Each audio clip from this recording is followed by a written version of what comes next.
On connaît tous l'histoire de Mansa Moussa, réputé pour être l'homme le plus riche de tous les temps. Mais qui était l'empereur juste avant lui? C'est l'histoire d'un homme dont le nom a presque été effacé des mémoires, et pourtant, son récit est peut-être l'un des plus fous qui soit. Son nom, Aboubakar II. Voilà la question incroyable que son histoire nous amène à poser. Une énigme qui bouscule un peu tout ce qu'on pense savoir sur l'ère des grandes explorations. Alors, on va se pencher ensemble sur la légende d'Aboubakar II. Pour bien comprendre, il faut se remettre dans le contexte. On est au début du XIVe siècle, bien avant les expéditions européennes. Et Aboubakar II, eh bien, il est à la tête de l'un des empires les plus puissants du monde de l'époque. Il faut bien s'imaginer ça.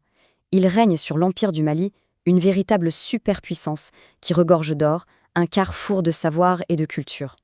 En bref, il a absolument tout ce qu'un souverain peut rêver d'avoir. Le pouvoir, la richesse, le prestige. Et pourtant, son regard à lui, il n'est pas tourné vers ces terres, mais vers l'immensité de l'océan.